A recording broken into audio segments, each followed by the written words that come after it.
A rod that can be slide without friction is shown in figure. ये जो rod है जिसकी length दी है 1.2 मीटर, ठीक है, ये विदाउट फ्रिक्शन आप स्लाइड कर सकते हो। If there is magnetic field of 2.5 tesla, यहाँ पर पूरे जगह पर 2.5 टेस्ला की मैग्नेटिक फील्ड है and it is into the plane of paper, ठीक है, एंड रॉड की लेंथ दी है 1.2 मीटर। तो calculate force required to move the rod with velocity of 2 metre per second, rate at which energy is delivered to resistor, इस resistor को हम energy दे रही है वो निकालो, और इसको कंपेयर करो जो एनर्जी देने का रेट या जो वर्क डन करने का रेट है, किसका वर्क, कौन से वर्क का, तो इस रॉड को मूव करने का वर्क जिस रेट से हो रहा है एंड इस रेजिस्टर को जो एनर्जी डिलीवर हो रही है, इसको एक दूसरे के साथ कंपेयर करो, ठीक है। तो पहला तो देखो फोर्स किस प्रकार, फोर्स लगेगा क्या यहाँ पर,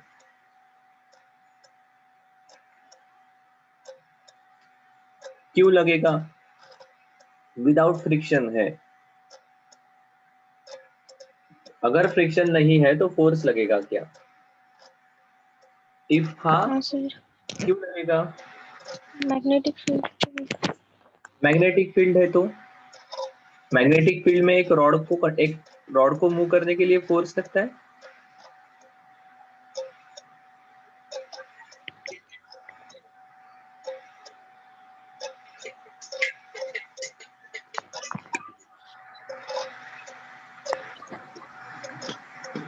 क्या होगा, देखो ये रॉड कहां पर है, मैग्नेटिक फील्ड में, ठीक है। अगर ये रॉड मैग्नेटिक फील्ड में है और इसकी मोशन होती है तो ये जो लूप है, कौन सा लूप सर, ये वाला जो लूप है, क्या इसके साथ एसोसिएटेड फ्लक्स चेंज होगा क्या, तो यहाँ पर करंट इंड्यूस होगा क्या, अगर करंट इंड्यूस हो रहा तो वो इस रॉड से फ्लो होगा क्या, अगर रॉड से करंट फ्लो हो रहा है तो करंट कैरिंग कंडक्टर ये इस मैग्नेटिक फील्ड में रखने के बाद फोर्स एक्सपीरियंस करता है क्या, अगर current carrying conductor magnetic field में रखने के बाद फोर्स एक्सपीरियंस करता है तो उसे मूव करने के लिए अपोजिट डायरेक्शन में आपको कुछ वर्क करना होगा क्या, अगर हम कुछ वर्क करते हैं तो क्या वर्क करने के लिए जो एनर्जी लग रही है वो कहाँ जाने वाली है, ये तीनों सवाल यहाँ पर पूछे हैं, ये सीरीज है, ठीक है। सो आप कहोगे कि सर बिल्कुल सही है, this is a conductor which is placed in magnetic field, सिर्फ कंडक्टर मैग्नेटिक फील्ड में रखने से उसके ऊपर फोर्स नहीं लगता है, but if a current carrying conductor is placed in magnetic field then it experiences force whether it is current carrying conductor और नॉट। तो आप फिर कहोगे कि सर देखो इसकी मोशन अगर होती है तो yes, because of change in flux associated with this there is motional EMF involve. क्या मोशनल ईएमएफ कितना होता है आपको पता है, यहाँ पर हमारे पास अवेलेबल वैल्यूज है R equal to 6 ohm, L equal to 1.2 metre, magnetic field है 2.5 टेस्ला एंड वेलोसिटी दी है 2 मीटर पर सेकंड। सो हमें पता है there is EMF associated and that EMF is BLV। सही है क्या, कितना आ जाएगा मैग्नीट्यूड, B है 2.5, लेंथ है 1.2, वेलोसिटी है 2, is it 6 volt, 2.5 to the 2.5 to the 5, 1.2 into 5, 6। So EMF अगर 6 वोल्ट इन्वॉल्व है तो definitely there is current involve E which is EMF upon resistor, this is 6 upon 6, 1 ampere. अगर 1 ampere का current है तो there is force involve. एक current carrying conductor कितना force experience करता है, तो ये आपको पता है ILV। ठीक है, सो ये फोर्स का मैग्नीट्यूड आ जाएगा 1 एम्पियर इंटू 1.2 इंटू 2.5। ये आंसर आने वाला है 3 न्यूटन। ठीक है, अगर इसके ऊपर 3 न्यूटन का फोर्स लग रहा है और अब अगर हम इसको मूव करते हैं अगेंस्ट दिस 3 न्यूटन फोर्स, तो आपको एनर्जी लगेगी। एंड एनर्जी देने का रेट, क्या ये पावर होता है, which is force into velocity, that is 3 into 2, that is 6 watt. हाँ सर, बिल्कुल सही है। और रेजिस्टर को जो एनर्जी मिलेगी, that energy will be power equal to V into I. तो V के जगह मुझे EMF लिखना पड़ेगा। EMF कितना है? EMF है 6 और करंट है 1 एम्पियर। ये 6 वैट है। सो दोनों सेम आ रही है, बिल्कुल सही है। क्योंकि जो एनर्जी आप या जो जो पावर आप इसको मूव करने के लिए दे रहे हो, वो कहाँ पर डेसिपेट होगी? So it will manifest in the form of electrical power. आया है क्या ध्यान में? देखो क्या कहा है सवाल में, ये पैरेलल रेल्स है। ये पैरेलल रेल के बीच में 10 सेंटीमीटर का डिस्टेंस है। इनके बीच में 5 ओम का रेजिस्टर कनेक्ट किया है।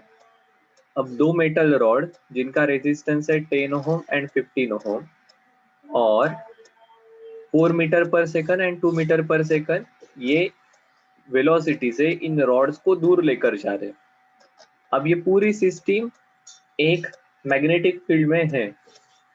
सो डेफिनेटली जब आप इनको दूर लेकर जाओगे तो इतने पोर्शन के साथ एंड इतने पोर्शन के साथ एसोसिएटेड फ्लक्स चेंज होगा।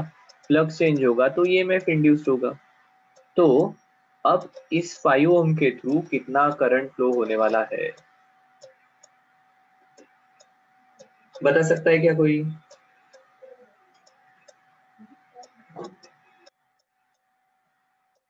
तो आपको पहले तो ध्यान में आना चाहिए, सर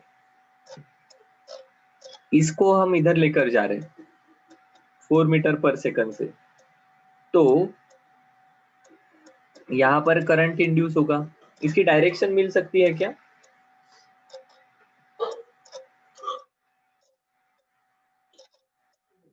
इसकी डायरेक्शन मिल सकती है?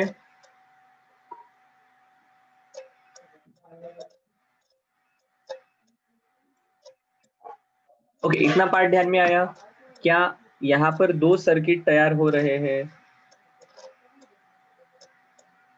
ये वाला एक और ये वाला दूसरा। और ये जो 5 ओम वाला है, यहाँ पर जो करंट रहेगा, it will be super position of these two currents. ठीक है, तो इसका इक्विवेलेंट सर्किट अगर हम निकालते हैं तो ये बन जाएगा,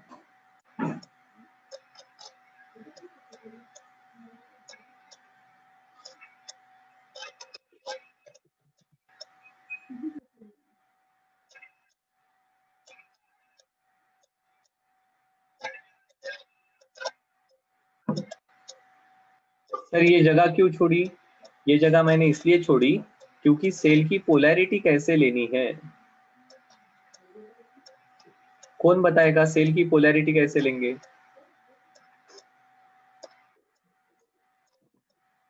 तो देखो, मैग्नेटिक फील्ड की डायरेक्शन है, वेलोसिटी इधर है। सो क्या मुझे चार्ज पर लगने वाला फोर्स इस Q V बार क्रॉस V बार, इससे पॉजिटिव चार्ज किस डायरेक्शन में जाएगा पता चलेगा क्या? This is B, this is V, V cross B कहाँ आएगा? अपवर्ड डायरेक्शन में। सो यहाँ पर चार्ज अपवर्ड डायरेक्शन में जाएगा, मतलब ये पॉजिटिव रहेगा, ये निगेटिव टर्मिनल रहेगा। अब यहाँ पर देखो, this is V, this is B, V bar cross B बार करो तो पोलैरिटी कैसे आने वाली है? V बार क्रॉस V बार, सॉरी यहाँ पर गड़बड़ कर दी क्या? V बार क्रॉस V बार करते हैं तो नीचे आएगा ये। Sir downward. हाँ तो करके देखो ना आप, मैंने लिखा और आपने कर दिया। V से B के तरफ जाएंगे तो डाउनवर्ड, डाउनवर्ड मतलब ये पॉजिटिव ये निगेटिव, और यहाँ पर V क्रॉस B करते हैं तो ये अपवर्ड आएगा, ये अपवर्ड मतलब ये पॉजिटिव ये निगेटिव। सो अभी करंट की direction, this is direction of I1 and this will be direction of I2. Sir बोलो। सर आपण जर मॅग्नेटिक फील्डच्या म्हणजे डायरेक्शननी आपले फिंगर्स कर्व केले आणि ते थंब रूलनी पण तो होते ना, तरी चालेल, ते पण बिल्कुल चालेल. सही है। मैग्नेटिक फील्ड के डायरेक्शन से भी आप कर सकते हो। मैग्नेटिक फील्ड कहाँ पर है? अंदर जा रही है। सो ये कंडक्टर के आजू बाजू की मैग्नेटिक फील्ड देखी तो आपको करंट की डायरेक्शन मिल सकती है क्या? देखो आपको कोई ना कोई एक रूल फॉलो करना पड़ेगा, ठीक है? ये हमारे चार्ज के ऊपर लगने वाला फोर्स या इंड्यूस करंट की डायरेक्शन अगर हम कंसिडर करते हैं तो हम इस करंट की direction and hence induce EMF की पोलैरिटी फाइंड आउट कर सकते हैं, ठीक है? कोई भी एक रूल पकड़कर चलो जो जिसके साथ आप कंफर्टेबल हो, जिसके साथ आप कन्वीनियंट हो, पर निकालते आना चाहिए, ठीक है? आप इसे ILB से भी निकाल सकते हो। ILB वाला रूल भी यही कहता है, ठीक है? मुझे ये आसान लगता है समझने के लिए, एक बेसिक लॉ ध्यान में रखा तो अपना काम हो सकता है। चलो सो अब आपको ध्यान में आया कि ये प्रॉब्लम किसका प्रॉब्लम है? किसका प्रॉब्लम बन जाएगा ये? क्या ये किरचॉफ लॉ का प्रॉब्लम है क्या?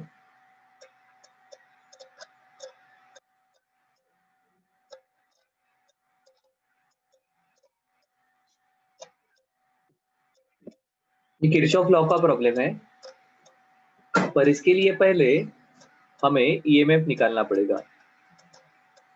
जस्ट एक मिनट। हाँ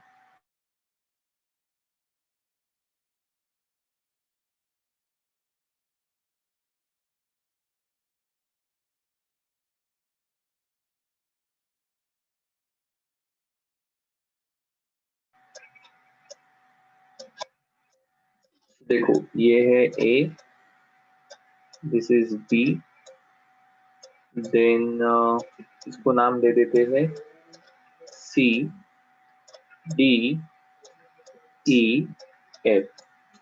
सो ए बी में ये इसे ईएमएफ ए बी कहा तो इसे ईएमएफ ई एफ कहना पड़ेगा।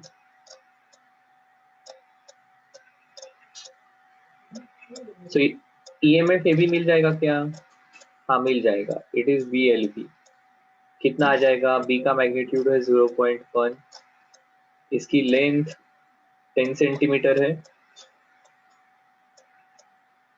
और वेलोसिटी है 4। तो कितना आ जाएगा ये? 4 इंटू 10⁻⁻² वोल्ट।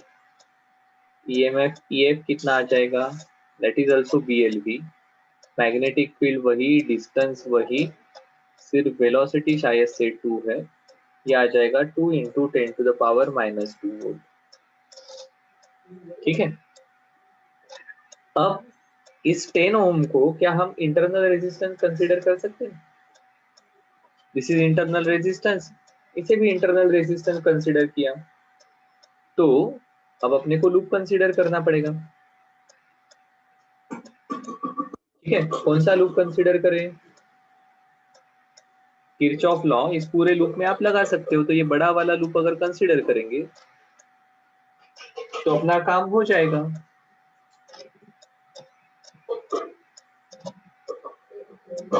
तो देखो अगर हम यहां से करंट I1 कहते हैं, यहां से करंट I2 कहा तो यहाँ का करंट कितना हो गया? I1 प्लस I2, ठीक है, अगर ऐसा है तो यहाँ जाने वाला करंट कितना रहेगा, इस ब्रांच में पूरे में I2 करंट है, तो ये I2 करंट हो जाएगा और ये I1 यहाँ पर फिर से वापस आएगा। ठीक है, चलो निकाल लेते हैं वैल्यू।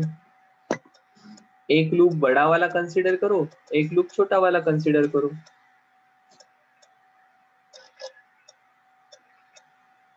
तो मैं लिखता हूं, पहला EF वाला लूप कंसीडर करते हैं, बड़ा वाला loop. For this is A B C D E F, for loop A B D F E C A। ठीक है, A से B तक जा रहे हो, पोटेंशियल गेन प्लस EF, फिर आगे जा रहे हैं यहाँ पर डायरेक्ट अभी फिर से पोटेंशियल गेन प्लस EAF, फिर यहाँ पर रेजिस्टेंस आ गया। हम करंट के अपोजिट डायरेक्शन में जा रहे हैं, सही है ना, करंट के अपोजिट डायरेक्शन में मतलब फिर से potential gain plus 15 into I2, इधर आए, अब करंट के डायरेक्शन में जा रहे हैं, तो अब पोटेंशियल ड्रॉप होगा माइनस 10 टाइम्स I1। सही है, अब इस EAB को मैं डायरेक्ट लिखता हूँ, जगह बचेगी, ये बच जाएगा 4 into 10 to the power -2, this is 2 into 10 to the power -2 equal to 0। ठीक है, ये रिलेशन बन गया 15I2 minus 10I1 equal to minus of 6 into 10 to the power -2। दूसरा लूप कंसीडर करते हैं, फॉर लूप, ये छोटा वाला लूप।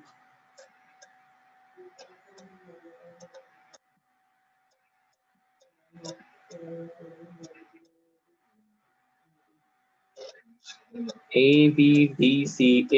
से निकला हूं मैं, यहां से निकलता हूं करंट के डायरेक्शन में minus 10I1, potential gain plus EAB की वैल्यू है 4 इंटू 10 टू द पावर -2, और फिर अगेन करंट के डायरेक्शन में जा रहा हूँ 5 times I1 minus I2 equal to 0। इसे अगर रीअरेंज करते हैं,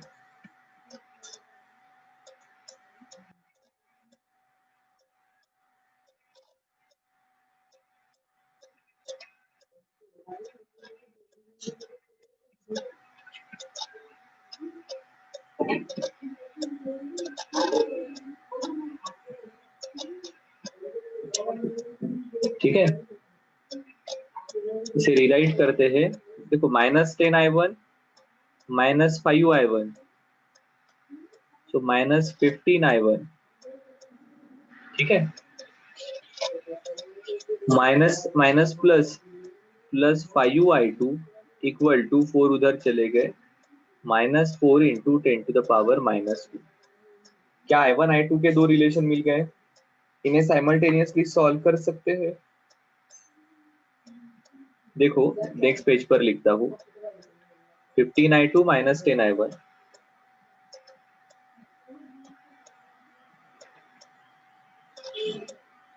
-15I2 minus 10I1 equal to -6।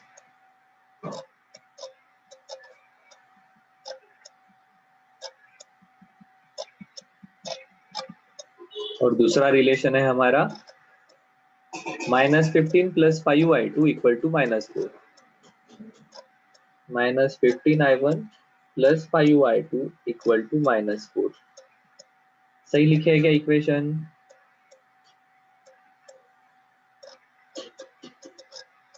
सही लिखे है क्या? देखो 15I2 minus 10I1 equal to -6, बिल्कुल सही है। -15 + 5 इक्वल टू -4, सही है। साइमल्टेनियसली सॉल्व करते हैं, तो इसे एक्चुअली ऐसा लिखना चाहिए, -10I1 + 15I2 equal to -6 into 10⁻²। ठीक है,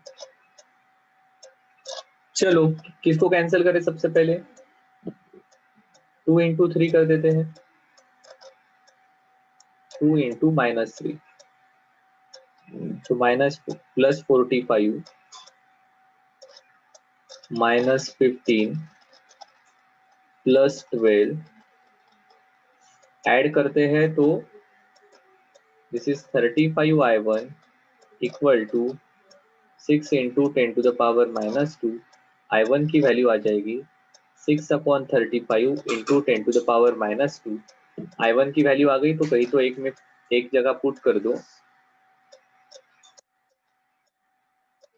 15I2 equal to -6 into 10⁻² plus 10 into 6/35 into 10⁻²।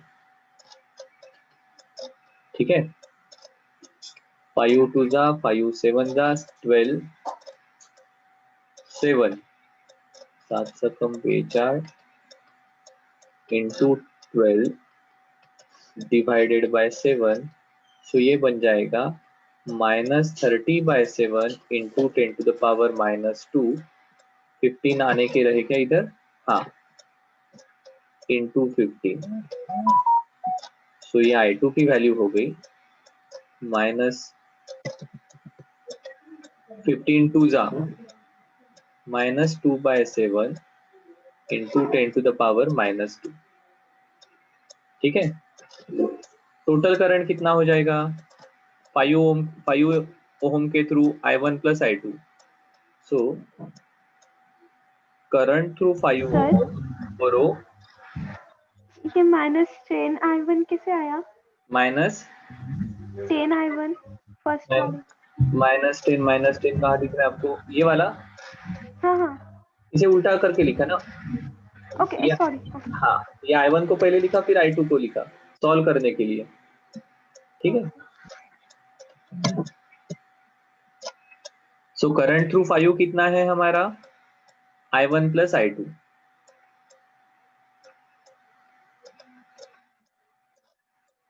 6/35 plus actually -2/7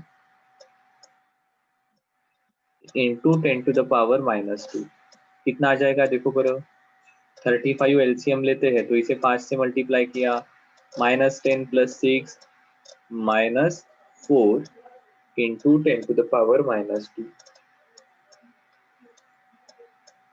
ठीक है, सो हमने जो डायरेक्शन लिखी है उसके अपोजिट डायरेक्शन में करंट जाएगा एंड उसका मैग्नीट्यूड रहेगा 4/35 इंटू 10⁻²। सही है क्या,